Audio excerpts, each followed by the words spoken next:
Sir, ഇന്നാണ് നിമിഷപ്രിയയുടെ വധശിക്ഷ യമൻ പറഞ്ഞിരിക്കുന്നത്. അപ്പോൾ ആ വധശിക്ഷ നടക്കരുത് എന്ന പ്രാർത്ഥനയിലാണ് കേരളം മുഴുവൻ.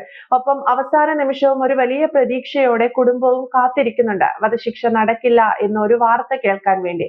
പക്ഷെ അപ്പോഴും സോഷ്യൽ മീഡിയ ഹാൻഡിലുകളിൽ ഉൾപ്പെടെ പ്രത്യക്ഷപ്പെടുന്ന പോസ്റ്റുകൾ സൂചിപ്പിക്കുന്നത്, അല്ലെങ്കിൽ അത്തരത്തിൽ വരുന്ന ബ്ലെയിം മുഴുവൻ കേന്ദ്ര സർക്കാർ കൃത്യമായി ഇടപെട്ടില്ല എന്നാണ്.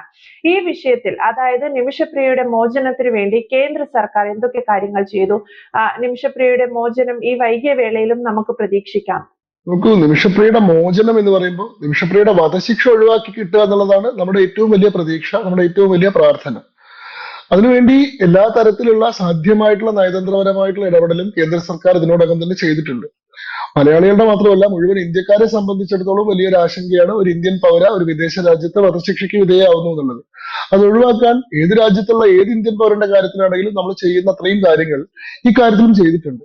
എന്നാൽ നിമിഷപ്രിയയുടെ കാര്യത്തിലുള്ള ചില സവിശേഷമായിട്ടുള്ള സാഹചര്യങ്ങൾ, യമൻ എന്ന് പറയുന്ന രാജ്യത്ത് നിലനിൽക്കുന്ന ആഭ്യന്തര സാഹചര്യങ്ങൾ കൊണ്ടുള്ള നയതന്ത്രപരമായിട്ടുള്ള പരിമിതികൾ, ആ കേസിന്റെ സ്വഭാവം, അവിടുത്തെ നീതിന്യായ വ്യവസ്ഥിതിയുടെ സ്വഭാവം തുടങ്ങിയിട്ടുള്ള വിവിധങ്ങളായിട്ടുള്ള ഘടകങ്ങൾ ഈ കാര്യത്തിൽ പരിഗണിക്കേണ്ടതുണ്ട്. അതെല്ലാം നമ്മളെ സംബന്ധിച്ചിടത്തോളം വലിയൊരു പരിമിതിയാണെന്നുള്ളത് നമ്മൾ കുറച്ചുകൂടി പ്രാക്ടിക്കലായി ചിന്തിക്കുമ്പോൾ, യാഥാർത്ഥ്യബോധത്തോടു കൂടി ചിന്തിക്കുമ്പോൾ ഇത്തരം പ്രശ്നങ്ങളെല്ലാം നമുക്ക് അവിടെ കാണാൻ സാധിക്കുന്നുണ്ട്. ആദ്യത്തെ കാര്യം, യമൻ എന്ന് പറയുന്ന രാജ്യത്തിന് ഔദ്യോഗിക ഭരണകൂടം ഇപ്പൊ നിലവിലില്ല എന്നുള്ളതാണ്. നയതന്ത്രപരമായിട്ടുള്ള ഇടപെടൽ നടത്താൻ ആ രാജ്യത്തിന് വ്യവസ്ഥാപിതമായിട്ടുള്ള ഭരണ സംവിധാനം ഉണ്ടാവണം. 2015 മുതൽ ആഭ്യന്തര കലാപം നടക്കുന്ന രാജ്യത്ത് വളരെ ശക്തമായിട്ടുള്ള യുദ്ധം നടക്കുന്ന, ലക്ഷക്കണക്കിന് ആളുകൾ മരണപ്പെട്ടിട്ടുള്ള ഒരു രാജ്യമാണ് നിലവിൽ യമൻ എന്ന് പറയുന്നത്. ആ യമന്റെ ക്യാപിറ്റലായിട്ടുള്ള സന ഉൾപ്പെടെയുള്ള പ്രദേശങ്ങൾ ഇപ്പൊ ഹൂതി റിബലുകളുടെ നിയന്ത്രണത്തിലാണുള്ളത്. അപ്പൊ നമ്മൾ ആരോടാണ് നയതന്ത്രപരമായിട്ട് ഇടപെടുക എന്ന് പറയുന്ന ഒരു പ്രശ്നമുണ്ട്. പിന്നെ ഈ കേസിന്റെ സ്വഭാവം, ആ കേസിനെ എങ്ങനെയാണ് യമന്റെ നിയമം, ഓരോ രാജ്യത്തും ഓരോ കുറ്റകൃത്യങ്ങളെ കാണുന്ന ഒരു രീതിയുണ്ട്. ഈ കേസിനെ എങ്ങനെയാണ് യമൻ കാണുന്നത്? മാത്രമല്ല, അവിടെയുള്ള ഈ ക്രിമിനൽ കോടതികൾക്ക് ഉപരിയായിട്ടുള്ള ഗോത്ര കോടതികൾ, ട്രൈബൽ കോർട്സും ട്രൈബൽ കൗൺസിൽസും, ഇവർക്കുള്ള സവിശേഷാധികാരങ്ങൾ തുടങ്ങിയിട്ടുള്ള പല ഘടകങ്ങളുണ്ട്. അത് ഓരോന്നായിട്ട് എടുത്ത് പരിഗണിക്കണം എന്ന് ഞാൻ വിചാരിക്കുകയാണ്. ഈ കേസിനെ പറ്റി അറിയാൻ ആഗ്രഹമുള്ള ആളുകൾ പരിഗണിക്കേണ്ട, മനസ്സിലാക്കേണ്ട ചില വസ്തുതകൾ മാത്രമാണ് ഞാൻ മുന്നോട്ട് വെക്കുന്നത്. അത് ഈ കേസിന്റെ ഒരു സ്വഭാവം എന്ന് പറയാമെന്ന് വിചാരിക്കുകയാണ്. നമുക്ക് 2007 പാലക്കാട് കൊല്ലങ്കോടുകാരിയായിട്ടുള്ള നഴ്സായിട്ടുള്ള നിമിഷപ്രിയ ഉപജീവനാർത്ഥം യമനിലേക്ക് പോകുന്നത്. അവരവിടെ യമനിലെ ഒരു ഗവൺമെന്റ് ഹോസ്പിറ്റലിൽ നഴ്സായിട്ടാണ് ആദ്യം ജോലി ചെയ്യുന്നത്. 2011 അവർ നാട്ടിലേക്ക് മടങ്ങി വരുന്നു. അവരുടെ വിവാഹം ഇവിടെ കേരളത്തിൽ വെച്ച് നടത്തപ്പെടുന്നു.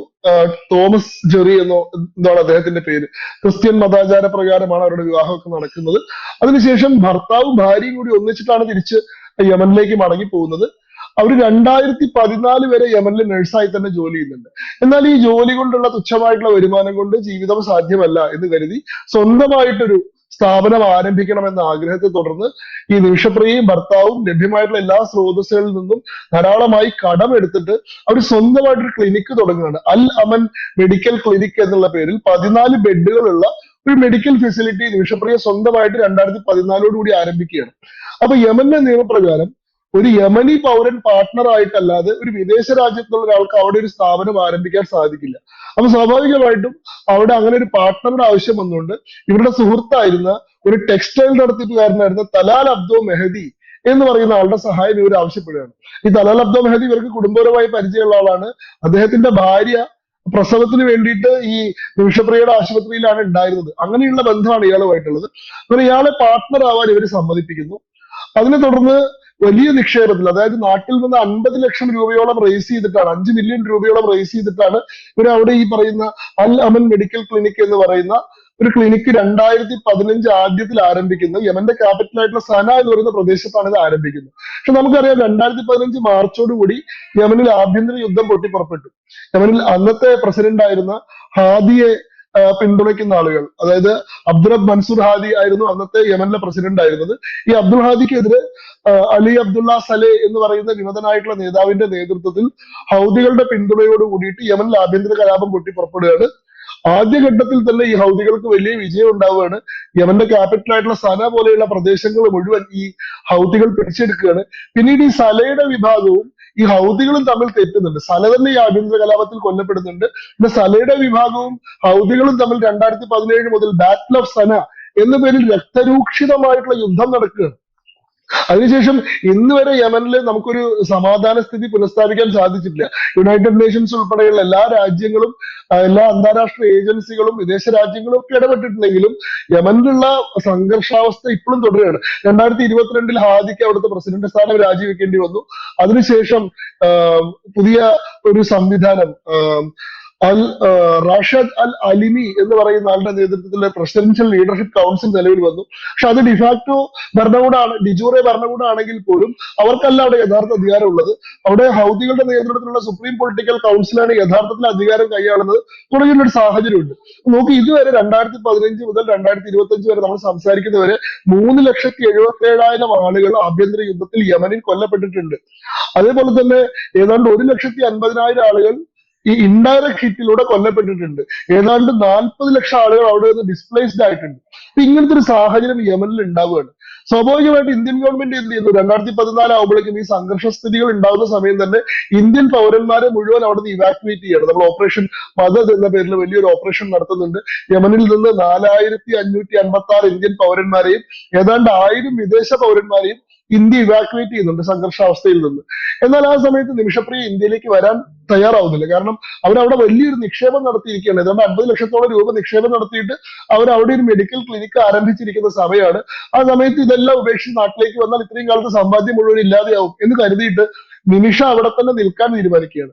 നിമിഷയുടെ ഭർത്താവും കുട്ടികളും, നിമിഷയ്ക്ക് 2012 കുട്ടി ഉണ്ടായി. ആ കുട്ടിയും ഭർത്താവും 2014 ഗവൺമെന്റ് കൊടുത്തിട്ടുള്ള ഈ പറയുന്ന ഇവാക്യുവേഷൻ ചാനൽ ഉപയോഗിച്ചുകൊണ്ട് നാട്ടിലേക്ക് വന്നു. പിന്നീട് ഈ നിമിഷപ്രിയയും നമ്മൾ നേരത്തെ പറഞ്ഞ തലാൽ അൽ മെഹദി എന്ന് പറയുന്ന ഈ പാർട്ട്ണറും കൂടിയിട്ടാണ് ഈ മെഡിക്കൽ ക്ലിനിക്ക് നടത്തുന്നത്. എന്നാൽ ഭർത്താവ് നാട്ടിലേക്ക് പോയി നിമിഷപ്രിയ ഒറ്റയ്ക്കായതിനു ശേഷം ഈ തലാൽ അൽ മെഹദി എന്ന് പറയുന്ന പാർട്ട്ണറുടെ സ്വഭാവം മാറുകയാണ്. ഇവര് സ്ഥാപനത്തിൽ വന്ന് പൈസ മുഴുവൻ സ്വന്തമായിട്ട് എടുത്തോണ്ട് പോകുന്നു. അത് ചോദ്യം ചെയ്യുമ്പോൾ ഈ നിമിഷപ്രിയനെ ശാരീരികമായിട്ട് ആക്രമിക്കുന്നു. അവരുടെ പാസ്പോർട്ടും അതേപോലെ തന്നെ അവരുടെ വിസയും അവരുടെ മറ്റു ട്രാവൽ ഡോക്യുമെന്റുകളും എല്ലാം ഇയാളെ പിടിച്ചു മേടിച്ചിട്ട് ഇയാളുടെ സംരക്ഷണയിൽ സൂക്ഷിച്ചിരിക്കുകയാണ്. തന്നെയല്ല, ഈ നിമിഷപ്രിയ ഇയാളുടെ ഭാര്യയാണെന്ന് ഇയാൾ അവകാശപ്പെടുകയും ഒരു ഭർത്താവാണെന്നുള്ള നിലയിലുള്ള ചില അധികാരങ്ങളൊക്കെ ഇവരുടെ അടുത്ത് ഉപയോഗിക്കുന്നു. ശാരീരികമായിട്ടും ലൈംഗികമായിട്ടും ഒക്കെ ഇവരെ പീഡിപ്പിക്കുന്നുണ്ട്. അങ്ങനെ ഇയാളിൽ നിന്ന് രക്ഷപ്പെടാൻ ഒരു നിവൃത്തിയില്ലാതെ വരുന്ന ഒരു ഘട്ടത്തിലാണ് 2015 മുതൽ അവർ ഈ അതിക്രമം സഹിക്കുന്നുണ്ട്. 2017 നിമിഷപ്രിയ രക്ഷപ്പെടാനുള്ള ഒരു ഒറ്റകൈ പ്രയോഗം എന്നുള്ള രീതിയിൽ ഈ അനസ്തേഷ്യക്ക് കൊടുക്കുന്ന, രോഗികളെ മയക്കാൻ വേണ്ടി ഉപയോഗിക്കുന്ന കെറ്റാമിൻ എന്ന് പറയുന്ന കെമിക്കൽ കോമ്പൗണ്ട് കൊടുത്ത് ഈ പറയുന്ന ആളെ മയക്കി കിടത്തി ഇയാളിൽ നിന്ന് ഈ പാസ്പോർട്ടും മറ്റു രേഖകളും എല്ലാം തിരിച്ചെടുക്കുന്നത്. എന്നാൽ ഈ കെറ്റാമിൻ ഓവർഡോസ് ആവുകയും ഈ തലാൽ മെഹദി എന്ന് പറയുന്ന ആൾ മരണപ്പെടുകയും ചെയ്തു. ഈ മരണപ്പെട്ടതിനെ തുടർന്ന് ഇതിന് വലിയ പ്രശ്നമാവും എന്ന് മനസ്സിലായപ്പോ ഇവരെന്ത് ചെയ്തു എന്ന് വെച്ചാൽ അവിടെയുള്ള മറ്റൊരു നഴ്സിന്റെ കൂടി സഹായത്തോടു കൂടി ഈ ശവശരീരം പല കഷ്ണങ്ങളായി മുറിച്ച് ഈ ശരീരാവശിഷ്ടങ്ങൾ പല സ്ഥലത്തായി ഡിസ്പോസ് ചെയ്തു. കുറെ ഭാഗങ്ങൾ ഒരു വാട്ടർ ടാങ്കിൽ കൊണ്ടുപോയിട്ടാണ് ഇട്ടത്. എന്നിട്ട് അവരവിടുന്ന് ഒളിവിൽ പോയി. എന്നാൽ ഈ തലാൽ അൽ മെഹദിയുടെ തിരോധാനം സ്വാഭാവികമായിട്ട് അതുമായി ബന്ധപ്പെട്ട് പരാതി ഉണ്ടായി, അന്വേഷണം ഉണ്ടായി, ഇയാൾ ഇങ്ങനെ കൊല്ലപ്പെട്ടു. അപ്പോ അന്ന് അവിടെ ഈ തലാൽ അൽ മെഹദി ഇവിടെ എല്ലാവരോടും പറഞ്ഞിരിക്കുന്നത് ഇയാളുടെ ഭാര്യയാണെന്നുള്ളതാണ്. അപ്പൊ ആദ്യഘട്ടത്തിലൊക്കെ യമനിലെ പത്രങ്ങളിലൊക്കെ വന്നിട്ടുള്ള റിപ്പോർട്ട് ഇന്ത്യക്കാരിയായിട്ടുള്ള ഭാര്യ യമനി ആയിട്ടുള്ള പൗരനെ കൊലപ്പെടുത്തി ശരീരം പല കഷ്ണങ്ങളായി മുറിച്ച് പല സ്ഥലത്ത് കൊണ്ട് നിക്ഷേപിച്ചു, വാട്ടർ ടാങ്കിൽ നിക്ഷേപിച്ചു എന്നുള്ള തരത്തിലാണ്. വലിയ പബ്ലിക് ആങ്കർ യമനിൽ ഉണ്ടായിട്ടുള്ള ഒരു സംഭവമാണത്. നമ്മുടെ നാട്ടിലിപ്പോ ഈ ഗോവിന്ദച്ചാമി വിഷയത്തിലൊക്കെ ഉണ്ടായതുപോലെ, അല്ലെങ്കിൽ ഇങ്ങനത്തെ ക്രൂരമായിട്ടുള്ള കൊലപാതകങ്ങളുടെയോ അല്ലെങ്കിൽ ഞങ്ങളുടെ ബലാത്സംഗങ്ങളുടെയോ കാര്യത്തിലൊക്കെ ഒരു നാഷണൽ ഔട്ട്റീച്ച് ഉണ്ടാവുമല്ലോ, അതുപോലെ ഈ യമനിൽ വലിയൊരു പബ്ലിക് ഔട്ട്റീച്ച് ഉണ്ടായിട്ടുള്ള, അധികാരികളെല്ലാവരും അല്ലാതെ സമ്മർദ്ദത്തിലായിട്ടുള്ള ഒരു കേസാണത്. സൗദി ബോർഡറിൽ വെച്ചിട്ടാണ് നിമിഷപ്രിയ അറസ്റ്റ് ചെയ്യപ്പെടുന്നത്. അതിനുശേഷം നിമിഷപ്രിയയുടെ വിചാരണ നടക്കുന്നു. 2018 ഈ പറയുന്ന ആദ്യത്തെ ട്രയൽ കോടതി നിമിഷപ്രിയയെ വധശിക്ഷയ്ക്ക് വിധിക്കുന്നു. എന്നാൽ ഈ ശിക്ഷ ശരിയല്ല. ഈ പറയുന്ന കോടതി വ്യവഹാരങ്ങളെല്ലാം നടന്നത് അറബിയിലാണ്. നിമിഷപ്രിയയ്ക്ക് അറബി മനസ്സിലാക്കാനുള്ള ശേഷിയില്ല. അതുകൊണ്ട് അവരുടെ ഭാഗം കേട്ടിട്ടില്ല. ഇവർ പറയുന്ന കാര്യങ്ങളെല്ലാം ഒപ്പിട്ട് കൊടുക്കുക മാത്രമേ ഇവർ ചെയ്തിട്ടുള്ളൂ. ഇവർക്ക് നിയമസഹായം കിട്ടിയിട്ടില്ല എന്ന് പറഞ്ഞിട്ട് ഇതിനെതിരെ നിമിഷപ്രിയയുടെ മോചനത്തിന് വേണ്ടിയിട്ട് ഒരു ആക്ഷൻ കൗൺസിൽ രൂപീകരിക്കപ്പെടുന്നുണ്ട്. ഈ ആക്ഷൻ കൗൺസിൽ അന്താരാഷ്ട്ര ഫോറങ്ങളിൽ ഉൾപ്പെടെ സമ്മർദ്ദം നടത്തുകയും അതിനുശേഷം 2020 വീണ്ടും ഇവരുടെ ഒരു റീട്രയൽ പോലെ അവിടെ വീണ്ടും ഈ കേസ് പരിഗണിക്കപ്പെടുകയും ചെയ്തു. എന്നാൽ ഈ ട്രയലിലും നിമിഷപ്രിയക്കെതിരെയുള്ള കുറ്റം, അതായത് അവിടെ ഒരു കൺഫെഷൻ കിട്ടിയിട്ടുണ്ടെന്നാണ് അവർ അവകാശപ്പെടുന്നത്. നിമിഷപ്രിയ 2017 താൻ ഇത്തരത്തിലൊരു കൊലപാതകം നടത്തിയെന്നും അത് കൊല്ലാനുള്ള ഉദ്ദേശത്തിലായിരുന്നില്ല, മയക്കി കിടത്താനുള്ള ഉദ്ദേശത്തിലായിരുന്നു എന്നും, എന്നാൽ താൻ കൊലപ്പെടുത്തിയതിനു ശേഷം ഈ ശരീരം മുറിച്ച് പല കഷ്ണങ്ങളാക്കി അത് മറ്റേ വാട്ടർ ടാങ്കിൽ നിക്ഷേപിച്ചിട്ടുണ്ടെന്ന് അവർ അഡ്മിറ്റ് ചെയ്തിട്ടുണ്ടെന്നില്ല. ഒന്ന് യമനിലെ ഈ നിയമപ്രകാരം ശരിയായ നിയമമാണല്ലോ അവിടെ പിന്തുടരുന്നത്, ഇസ്ലാമിക നിയമമാണ് പിന്തുടരുന്നത്. അവരുടെ നിയമപ്രകാരം ഒരാളെ കൊല്ലുന്നത് പോലെയോ അല്ലെങ്കിൽ അതിനേക്കാളോ ഗൗരവകരമായിട്ടുള്ള ഒരു ഒഫൻസ് ആണ് ഈ മൃതശരീരത്തെ അവഹേളിക്കുക അല്ലെങ്കിൽ മൃതശരീരത്തെ അംഗഭംഗപ്പെടുത്തുക എന്ന് പറയുന്നത്. കാരണം ഇവരൊരു ആഫ്റ്റർ ലൈഫിൽ വിശ്വസിക്കുന്ന ആൾക്കാരാണ്. മരണാനന്തരം ഒരു ജീവിതം ഉണ്ടെന്നും സ്വർഗത്തിലാണെങ്കിലും നരകത്തിലാണെങ്കിലും ഈ ശരീരം കൊണ്ട് തന്നെയാണ് നമ്മൾ അതൊക്കെ അനുഭവിക്കുന്നതെന്നും ഈ ശരീരം കല്ലറയിൽ അന്ത്യദിനം കാത്തു കിടക്കുകയാണെന്നും അവസാനത്തെ വിധി ദിനത്തിൽ ഈ ശരീരമൊക്കെ ഉയർത്തെഴുന്നേറ്റ് ജഡ്ജ്മെന്റ് അടിസ്ഥാനത്തിൽ സ്വർഗത്തിലേക്കോ നരകത്തിലേക്കോ പോകും. അപ്പോ ഈ ശരീരം എന്താണ് മൃതശരീരം അതേപോലെ സംരക്ഷിക്കുക എന്ന് പറയുന്നത് ഇവരെ സംബന്ധിച്ചിടത്തോളം വളരെ പ്രധാനമാണ്. അപ്പൊ അവിടെ കൊലപാതകം നടത്തിയത് എക്സെപ്റ്റ് ചെയ്താൽ പോലും അത് ഇന്ന സാഹചര്യം കൊണ്ടാണ്, അത് കൊല്ലാൻ ഉദ്ദേശിച്ചിരുന്നില്ല എന്നൊക്കെ എക്സെപ്റ്റ് ചെയ്താൽ പോലും ഈ മൃതശരീരം അംഗഭംഗപ്പെടുത്തി പല കഷ്ണങ്ങളാക്കി എന്നുള്ളത് യമനിലെ നിയമം വളരെ ഒരു ക്രൂരമായ വളരെ ഹീനമായിട്ടുള്ള ഒരു കുറ്റകൃത്യമായിട്ടാണ് കാണുന്നത്. അതുകൊണ്ട് അതിന് വധശിക്ഷയിൽ കുറഞ്ഞൊരു ശിക്ഷ കൊടുക്കാൻ അവിടുത്തെ നിയമത്തിൽ പ്രൊവിഷൻ ഇല്ല. അപ്പൊ അതുകൊണ്ടാണ് രണ്ടാമതൊരു റീട്രയൽ വന്ന സമയത്തും 2020 കേസ് പരിഗണിക്കുന്ന ഘട്ടത്തിലും വീണ്ടും നിമിഷപ്രിയയ്ക്ക് വധശിക്ഷ കിട്ടുകയാണ്. അതിന് മേലെ നമ്മള് എംബസിയുടെ ഇടപെടലിനെ തുടർന്ന് വീണ്ടും അത് അപ്പീൽ ഉണ്ടായി. അപ്പീൽ അവിടുത്തെ നാഷണൽ സുപ്രീം ജുഡീഷ്യൽ കൗൺസിൽ എന്ന് പറയുന്ന അവിടുത്തെ പരമോന്നതമായിട്ടുള്ള യമനിലെ നീതിപീഠം, നാഷണൽ ജുഡീഷ്യൽ കൗൺസിൽ എന്ന് വിളിക്കുന്ന അവിടുത്തെ സുപ്രീം കോടതിയുടെ സമാന സ്വഭാവമുള്ള കോടതി ഈ കേസ് പരിഗണിക്കുകയും നിമിഷപ്രിയയുടെ അപ്പീൽ 2022 തള്ളുകയും ചെയ്തു. അതിനുശേഷം വീണ്ടും അവിടുത്തെ പ്രസിഡന്റിന്, അപ്പൊ അവിടെ നിലവിൽ അപ്പൊ പ്രസിഡന്റ് ഇല്ല, 2022 വരെ ഹാദി ആയിരുന്നു പ്രസിഡന്റ് ആയിരുന്നത്.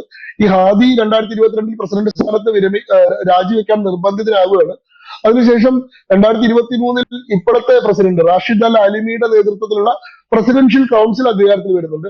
ഈ പ്രസിഡന്റിന് നമ്മള് ദയാഹർജി കൊടുത്തു. പ്രസിഡന്റിന് വേണമെങ്കിൽ പാർഡൻ ചെയ്യാനുള്ള അധികാരമുണ്ടല്ലോ ഇന്ത്യൻ നിയമത്തിലുള്ളതുപോലെ. വേണമെങ്കിൽ കോടതി ശിക്ഷിച്ചിട്ടുള്ള ഒരാളെയും വെറുതെ വിടാൻ പ്രസിഡന്റിന് അധികാരമുണ്ട്.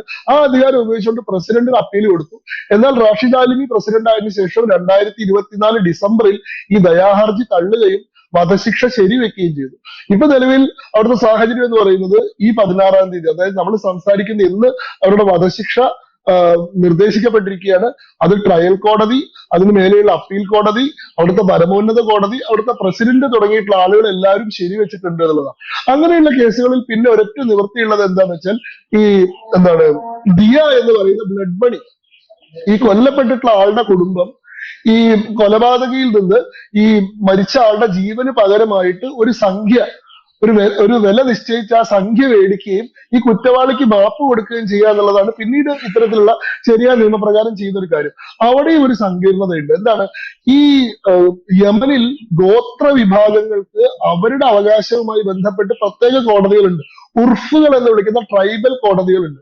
അപ്പൊ അവിടുത്തെ നമ്മൾ ജുഡീഷ്യൽ സിസ്റ്റം പരിശോധിച്ചു കഴിഞ്ഞാൽ അവിടെ ഈ സിവിൽ കോടതികളുണ്ട്. അത് ഫ്രഞ്ച് ഈജിപ്ഷ്യൻ നിയമങ്ങളിൽ നിന്ന് ഇൻസ്പയർഡ് ആയിട്ടുള്ള സിവിൽ കോടതികളാണ്. അവിടെ ക്രിമിനൽ കോടതികളുണ്ട്. അത് ശരിയായ നിയമത്തിന്റെ അടിസ്ഥാനത്തിലാണ്, ഖുറാന്റെയും ഹദീസിന്റെ അടിസ്ഥാനത്തിലാണ്. അതിന് പുറമെ ട്രൈബൽ കോടതികളുണ്ട്. അവിടുത്തെ ഗോത്രാചാരങ്ങൾക്ക് അടിസ്ഥാനത്തിൽ പ്രവർത്തിക്കുന്ന ട്രൈബൽ കോടതികളും ട്രൈബൽ കൗൺസിലുകളും ഉണ്ട്.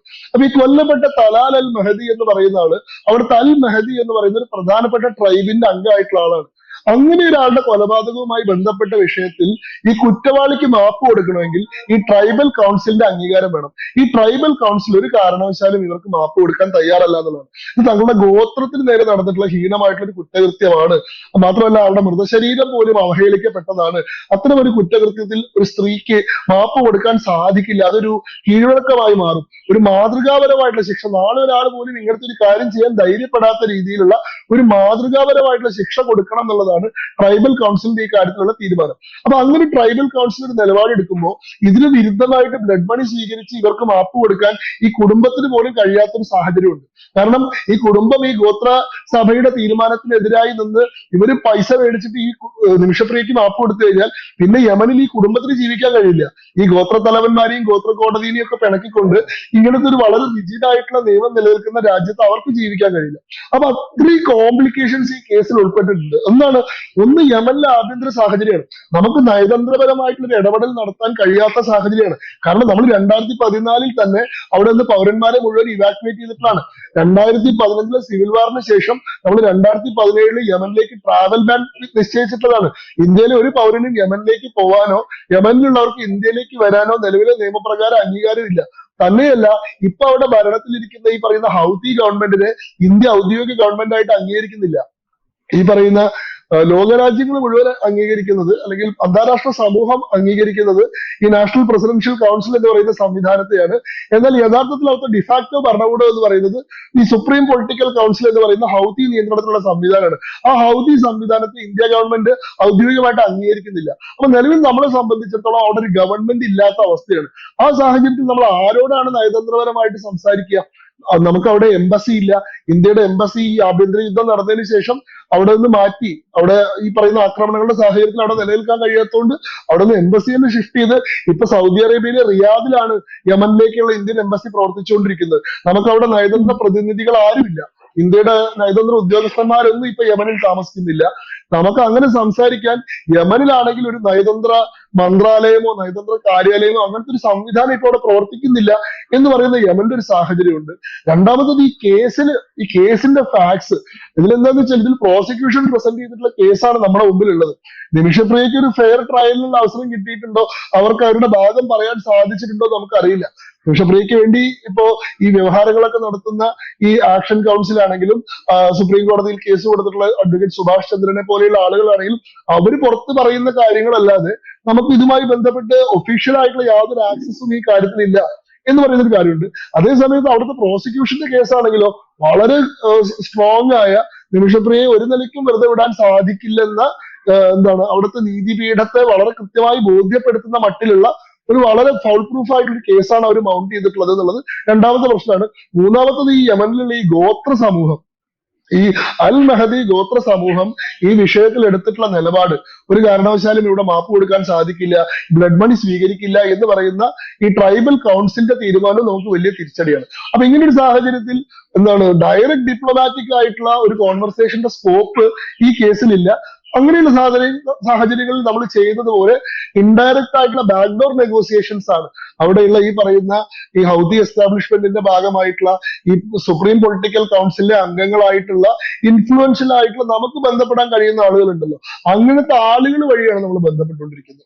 ഇപ്പോ സുപ്രീം കോടതിയിൽ കേന്ദ്ര സർക്കാർ കൊടുത്തിട്ടുള്ള സത്യവാങ്മൂലത്തിൽ പറയുന്നുണ്ട് അവിടുത്തെ സുപ്രീം പൊളിറ്റിക്കൽ കൗൺസിലിലെ അംഗമായിട്ടുള്ള ഒരു ഷെയ്ഖ്, വളരെ ഇൻഫ്ലുവൻഷ്യൽ ആയിട്ടുള്ള ഒരു ഷെയ്ഖ് ഉണ്ട്. ആ ഷെയ്ഖ് മുഖാന്തരമാണ് നമ്മൾ സംസാരിച്ചുകൊണ്ടിരിക്കുന്നത്. ആ ഷെയ്ഖ് ഇവരെ പറഞ്ഞ് ബോധ്യപ്പെടുത്താമെന്നും നിമിഷപ്രിയയുടെ മോചനത്തിന് വേണ്ടി പരമാവധി സഹായിക്കാമെന്നും പറഞ്ഞിട്ടുണ്ട്. അതേപോലെ തന്നെ ഇറാനിയൻ ഗവൺമെന്റ്, ഈ ഹൗദികൾക്ക് ഇറാന്റെ പിന്തുണയുണ്ട് എന്നുള്ളത് വളരെ പരസ്യമായിട്ടുള്ള രഹസ്യമാണ്. ഇറാനിലെ ഗവൺമെന്റുമായിട്ട് നമ്മൾ സംസാരിക്കുകയും ഇറാനിലെ ഗവൺമെന്റ് ഈ കാര്യത്തിൽ ഇടപെടാം, ഈ പറയുന്ന പോലെ നിമിഷപ്രിയയുടെ മോചനത്തിന് വേണ്ടി ശ്രമിക്കാമെന്ന് പറഞ്ഞു. പക്ഷെ ഇറാൻ ഗവൺമെന്റിന് പോലും ഈ പറയുന്ന മെഹദികളുടെ ട്രൈബൽ കൗൺസിലിന്റെ മുകളിൽ യാതൊരു അധികാരവും ഇല്ല. അവർക്ക് ഈ പറയുന്ന രാഷ്ട്രീയ നേതൃത്വത്തോടോ ഹൗതി റിബൽസിനോടോ ഈ പറയുന്ന റാഷിദ് അൽ ആലിമിയോടോ ഒക്കെ സംസാരിക്കാൻ എന്നല്ലാതെ അവിടുത്തെ ഗോത്ര തലവന്മാരോട് സംസാരിച്ചിട്ട് ഒരു ചെയ്യാൻ അവർക്കും സാധിക്കില്ല. അപ്പോ ഡയറക്റ്റ് ഡിപ്ലോമാറ്റിക് ആയിട്ടുള്ള ഒരു റെസൊല്യൂഷനുള്ള സ്കോപ്പ് വളരെ പരിമിതമാണ് ഈ കാര്യത്തിൽ. അതേസമയത്ത് ഇത്തരത്തിലുള്ള അവിടെയുള്ള ചില ആളുകൾ മുഖാന്തരം ഇപ്പോ നമ്മുടെ നാട്ടിൽ നിന്ന് തന്നെയുള്ള കാന്തപുരം അബൂബക്കർ മുസ്ലിയാർക്ക് യമനിലുള്ള ചില മതപണ്ഡിതന്മാരുമായിട്ട് നല്ല ബന്ധമുണ്ട്. അപ്പോ അദ്ദേഹം മുഖാന്തരം അവിടുത്തെ മതപണ്ഡിതന്മാരുമായി സംസാരിക്കാനും അവരുടെ ഒരു അനുഭാവം നേടിയെടുക്കാനും നമ്മൾ ശ്രമിക്കുന്നുണ്ട്.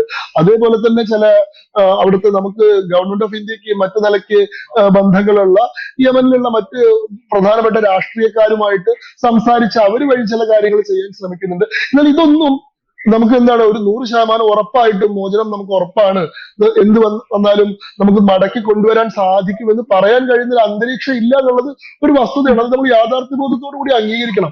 അതല്ലെങ്കിൽ നമുക്ക് ഇത്തരത്തിലുള്ള കാര്യം മനസ്സിലാക്കാതെയുള്ള വിമർശനങ്ങളിലേക്ക്, കേന്ദ്ര സർക്കാർ ഒന്നും ചെയ്തിട്ടില്ല തുടങ്ങിയിട്ടുള്ള വിമർശനങ്ങളിലേക്കൊക്കെ പോകേണ്ടി വരും. അവിടെ ഒരു നയതന്ത്രപരമായിട്ടുള്ള ഇടപെടലിനുള്ള സാധ്യതയില്ല. ഒന്ന് യമന്റെ സാഹചര്യം നമ്മൾ ആദ്യം ആലോചിച്ചാൽ തന്നെ ഇത് മനസ്സിലാവും എന്നാണ് എനിക്ക് തോന്നുന്നത്. ഏതായാലും ഇന്നലെ ഇപ്പൊ വെങ്കിട്ടരമണി, അഡ്വക്കേറ്റ് ജനറൽ ആയിട്ടുള്ള വെങ്കിട്ടരമണി സുപ്രീം കോടതിയിൽ പറഞ്ഞത് there is a point till we can move and we have reached that point എന്നാണ്. നമുക്ക് പോവാൻ കഴിയുന്നതിന് ഒരു പരിധിയുണ്ട്, ആ പരിധിയിൽ നമ്മൾ എത്തിയിട്ടുണ്ട്. ബാക്കിയെല്ലാം ഈശ്വരനിൽ അർപ്പിക്കുക എന്നുള്ളത് നമുക്ക് ഈ ഘട്ടത്തിൽ ചെയ്യാൻ സാധിക്കില്ല. ഇന്നലെ രാവിലെ 10 മണിക്ക് കൂടി നമ്മൾ അവസാനത്തെ ഒഫീഷ്യൽ കമ്മ്യൂണിക്കേഷൻ യമനിലേക്ക് അയച്ചിട്ടുണ്ട് അവരുടെ മോചനത്തിന് വേണ്ടിയിട്ട്. എന്നാൽ അവിടെ നിന്ന് യാതൊരു മറുപടിയും ഇതുവരെ വന്നിട്ടില്ല എന്നുള്ളതാണ് ഗവൺമെന്റ് സ്രോതസ്സുകളിൽ നിന്ന് അറിയാൻ സാധിച്ചിട്ടുള്ളത്. യെസ്, എന്തായാലും ഈ വൈകിയ വേളയിലും നിമിഷപ്രിയയുടെ മോചനമാണ് എല്ലാവരും ആഗ്രഹിക്കുന്നത്, പ്രാർത്ഥിക്കുന്നത്. പക്ഷേ ശങ്കുട്ടി ദാസ് സാർ പറഞ്ഞതുപോലെ പലതരത്തിലുള്ള സങ്കീർണപരമായ നയതന്ത്രപരമായ പല പല വിഷയങ്ങളാണ് ഇതിനിടയ്ക്ക് പെട്ടുകിടക്കുന്നത്. അതുകൊണ്ട് തന്നെ കേന്ദ്ര സർക്കാരിന് ഈ പറയുന്നത് പോലെ പരിധിയുണ്ട്. ആ പരിധിയുടെ പീക്കിലാണ് പലരും നിയമവിദഗ്ധർ ഉൾപ്പെടെ നിൽക്കുന്നത് എന്നതും ഖേദകരമാണ്. എന്തായാലും വ്യക്തമാണ്. Thank you sir. കൂടുതൽ വാർത്തകളും വിശേഷങ്ങളും നിങ്ങളിലേക്ക് എത്താൻ ABC മലയാളം സബ്സ്ക്രൈബ് ചെയ്യുക, ബെൽ ബട്ടണും അമർത്തുക.